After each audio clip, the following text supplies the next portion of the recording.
Hello AgCom 400 and welcome to today's lesson on new media in the workplace. But first, let me take a selfie.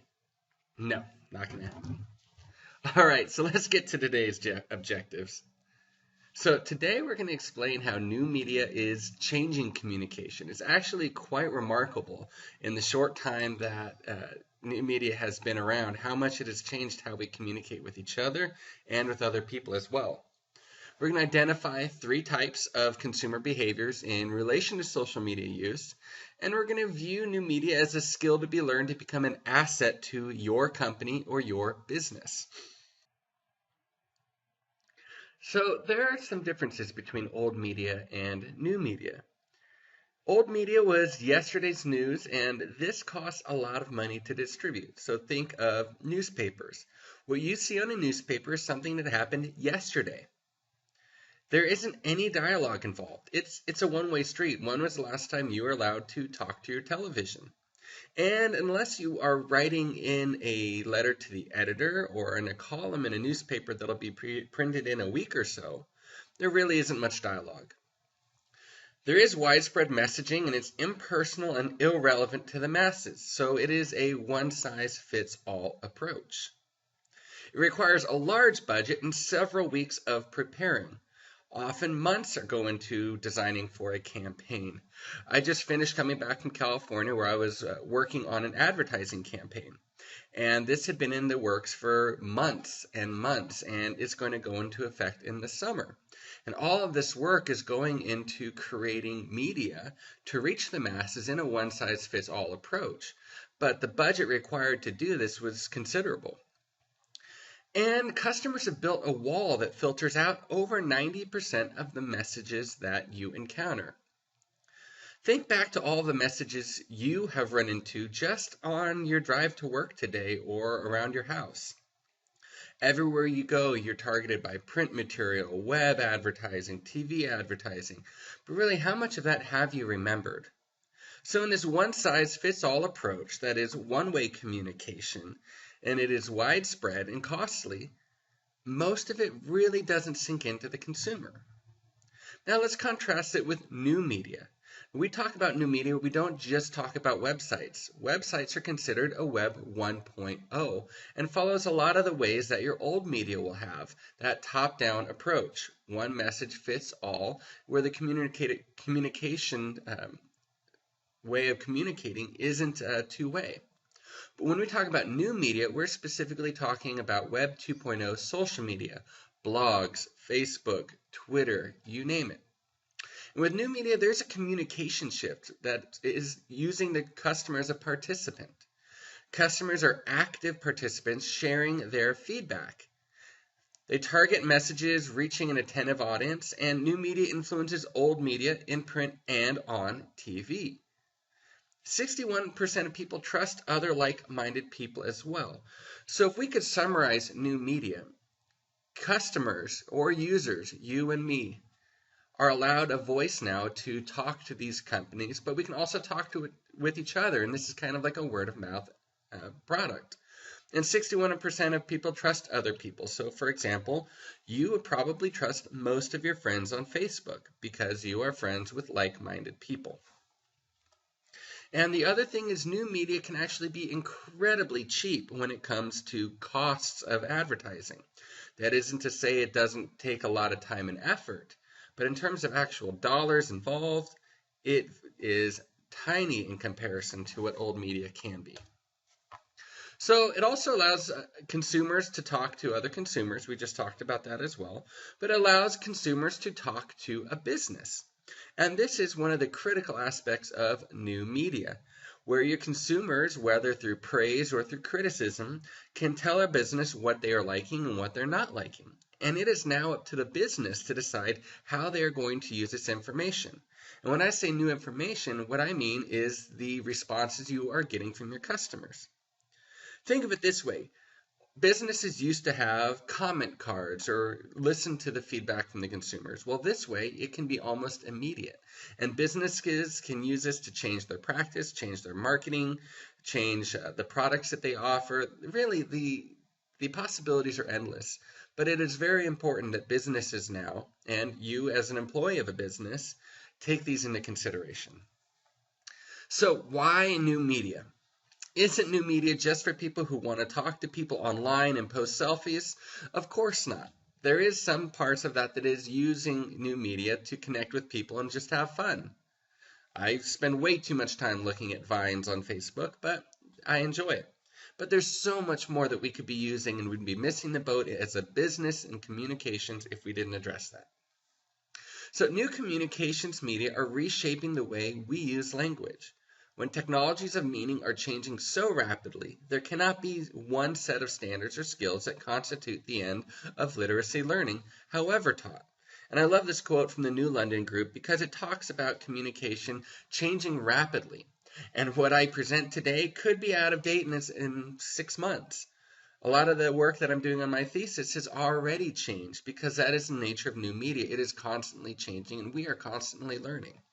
So a big part of this, as you seek to use new media in the business workplace, is staying up to date and current with how the trends are working. How is writing for new media different than writing in other forms? Well, people use social media in different ways, but it's usually different than if they were to sit down and read a newspaper. Their attention span for a newspaper is going to be a lot different than it would be on Facebook or Twitter even, or Snapchat. So with this in mind, you must be concise. It is also immediate. We talked earlier about a newspaper and old media is yesterday's news. Well, with the advent of new media changing things, sometimes we're not even interested in last hour's news. So it must be concise and it must be immediate. And there must be less time for revising and editing, or there is less time for revising and editing because of this immediacy. However, this poses a special challenge for you as a communicator. Since there's less time for revising and editing based on the immediate nature of news for new media, perfection is still expected, which means you cannot have mistakes because it can be circulated very quickly across a wide range of audiences and get your business some negative publicity if there are inaccuracies or grammar errors. Clarity is essential. You don't have a lot of words to try to get the point across, so you must be concise, immediate, and have some clarity. It is also important to know that you can never completely remove a tweet or a Facebook post. It is always there on the internet somewhere. So your worst fear would be years from now, a business or a company or the news media pulling up a post that happened years ago that was rather short-sighted and that wasn't very clear or perfect. And all of this requires skill at getting a message across. It isn't just posting, this is what we need to get out for today. There is a lot of planning that's involved and a lot of technique as well. So let's take a look at some different, what we call social technographic profiles. Now, people use social media in different ways, and we're going to go through and use the Lego phenomena, especially with adults, and take a look at how people will use social technographic profiles. And ask yourself as you watch these, which one of these do you fall in an area of interest or in your workplace? So let's meet Eric Kingsley. Eric is, above all, an adult. He loves Legos. Who doesn't? I don't appreciate tripping on them or stepping on them at night when my son doesn't pick them up, but my son is 2, so you can't really blame him.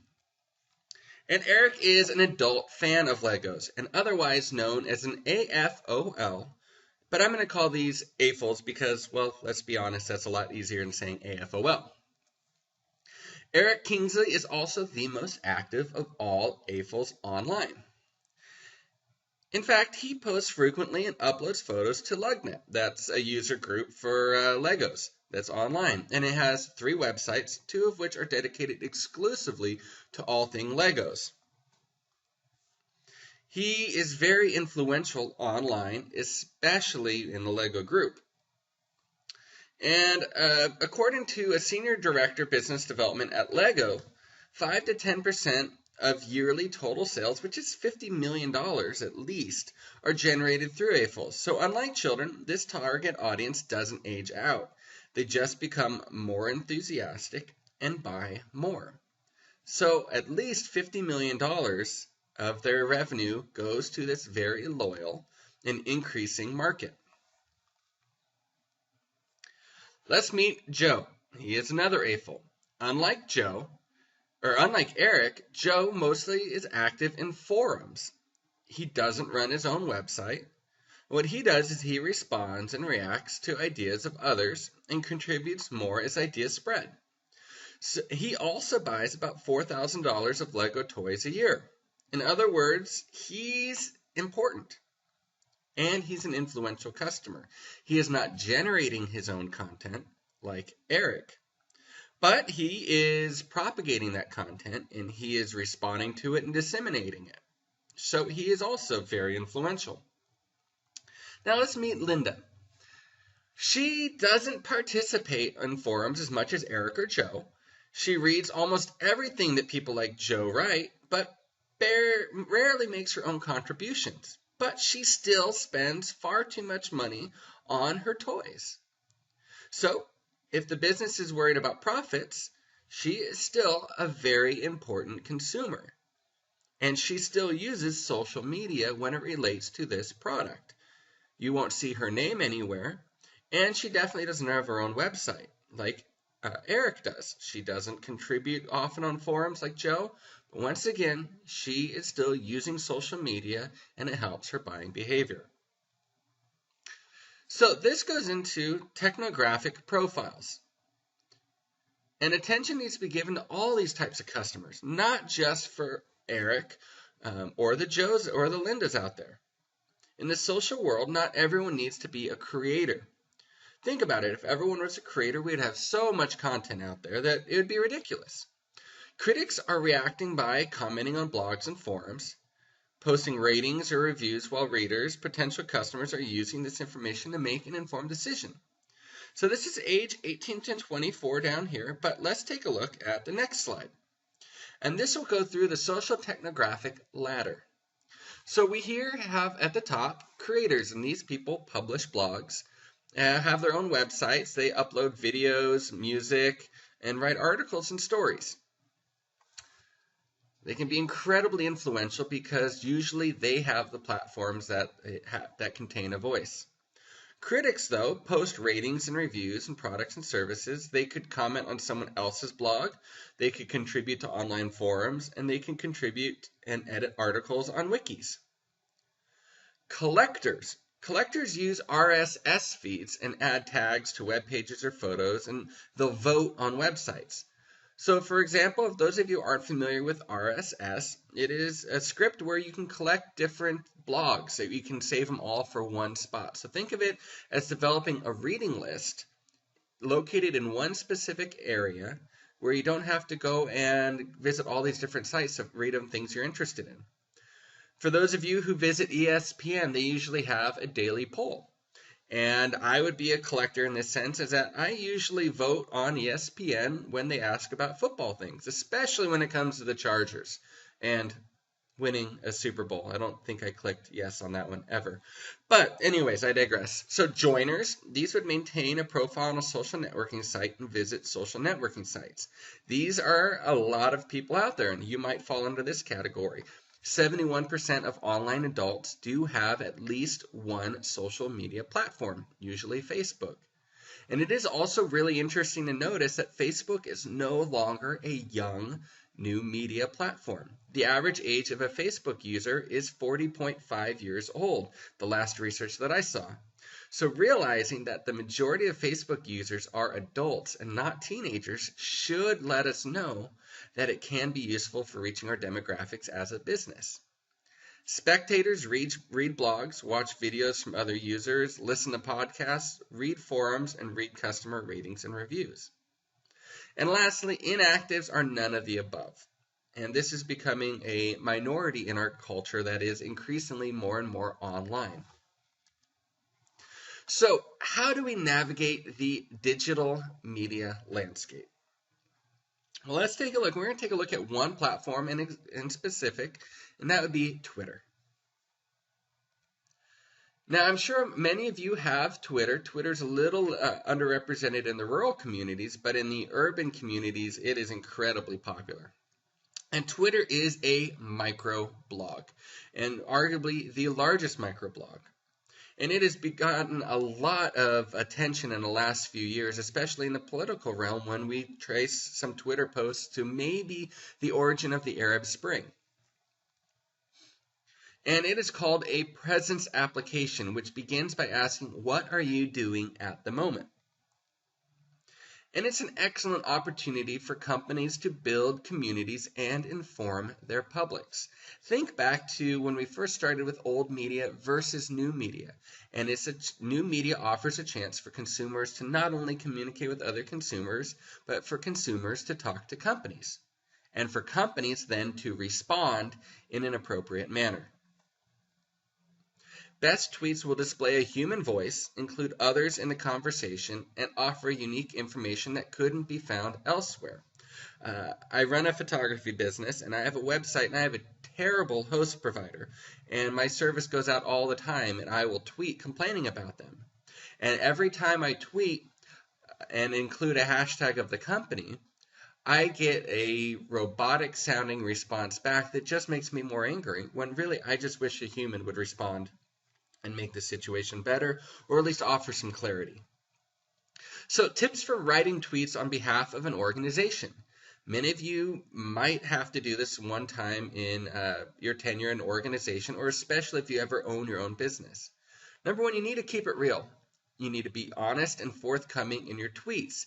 If not, customers might start viewing you as dishonest or maybe not 100% truthful. That is not a good place to be in. Don't simply show releases or products. Tell stories instead. Consumers don't necessarily want to be contacted by the brands that they like on Facebook or on Twitter. It can get very old. So, for example, I'm sure on your Facebook news feeds, you have friends who keep posting the same thing over and over again. It can get annoying. It's the same thing with products, and a company keep talking about their products. Don't focus on the products with social media. Tell stories instead. Bring in that human factor. Be transparent. Don't lie about who you are or why you're writing about a particular topic. Write it from a first-person perspective and make it conversational. The best way to generate interest in social media is to foster meaningful conversations between consumers. Remember, 61% of consumers trust people who are like them. And if they're starting to converse and talk about a product, other people are going to begin talking about it and trusting it. Try to humanize the organization as well. A lot of times, Twitter accounts can be a great way at building conversation and giving a little bit of a human factor to a large corporation or a small family-owned business. You can use the tiny URL site to take long URLs and turn them into small ones. If you haven't been to tinyURL, I highly recommend you go. And it is great because it'll take a long web address that you could post on Twitter and shorten it. Well, why would this be important? Remember, Twitter, you only have 140 characters. And the purpose of social media for a business should be to develop conversations. However, if all of your 140 characters are taken up by, that's right, a URL, that's going to decrease the message. So tinyURL lets you put that into a generator, which significantly shortens the URL. And it also allows you to track who has seen it and who has clicked on it. You can use a hashtag to track your tweets as well. And also make the company logo the profile icon to continue branding. Make sure it looks good at that size as well. Consider using during a crisis to simultaneously release information from the scene of a crisis back to the headquarters, media, and public simultaneously. Twitter is used all the time now in crises, whether it be a fire, natural disaster, or anything else. So let's take a look at some examples of how businesses are using Twitter. Seriously, Comcast, why must my wireless signal go out intermittently for hours and days every couple of weeks? I am so over this. #evil. Kendall is obviously upset, and she is voicing to the masses her unsatisfactory viewpoints of Comcast. Well, this is now online, and it is a permanent member of Twitter. And Comcast, under their Comcast Cares account, responds and is trying to help get this information back to her. Well, this does a few things. Not only is it trying to appease Kendall, but on a bigger scale, other people are going to see who are friends with Kendall, Bill's and Comcast Care's response back to her. Let's take a look at Amy. Seamless, almost 2 hours and still no food delivery from Chanpen Thai in New York City. Not pleased and very hungry. Well, this could get out as well, so what they said is definitely understandable. Do you have an order number so we can look into that for you? They are trying to make a response on a public platform. And since I just got back with some flights, I figured this one would be appropriate. Nothing better than having a delayed flight. Sarcasm at its finest. Please get me home soon. #JetBlue. Now that since he included #JetBlue, it is in the JetBlue query now. While they're responding, please send us your flight number and we'll try to get an update for you. Well, they go on and JetBlue eventually gives him a little bit of an update. They don't really help, but at least maybe they're telling Ryan that they are listening to him and that they are available. Red Cross is also an excellent example of an organization that uses Twitter to communicate during a crisis. So take a look at twitter.com/Red Cross if you have a chance. Most of their stuff today in the last few days has more been about a tribute to the Boston Marathon bombings and blood drives. But if a crisis breaks out, you can definitely see them spring into action and use Twitter to its fullest. So that leads us to our assignment for the blog today. Instead of creating discussion questions, we're going to be doing some tweets. Now, we're not going to be doing these on real Twitter. We're not going to be creating a fake crisis on the internet. However, you are going to use your responses as your comments to the blog post today. And you will only have 140 characters. That is not 140 words, it's 140 characters. So we're going to have two scenarios today. You're going to respond with 2 tweets to both of these. The first one is the flood. We're going to assume your area has received significant rainfall over the last week. Obviously, you're not in California if this is happening. Levees are expected to fail any time, leading to significant and life-threatening flooding. In your response to this blog post, I want you to write a tweet, once again, not an actual one, on behalf of your school or community, warning people about this flood. This is scenario 1, the flood. The next one that you are going to have to do for this blog is assume that you work at a boutique milk company that sells flavored milk all over the state. I just was at an amazing milk parlor that had root beer flavored milk. It possibly changed my life. So news just broke that 3 people have become ill with salmonella poisoning, and tests indicate that it came from your boutique shop. And the news media just broke this story, so I'm sure you're going to be contacted soon. And you're probably going to have some customers calling you very shortly, worried that they are sick. So write a tweet to respond to this issue as well. 140 characters. So what you need to consider. Think about things like where to get supplies, campus closing, and where to go to shelter for your flood.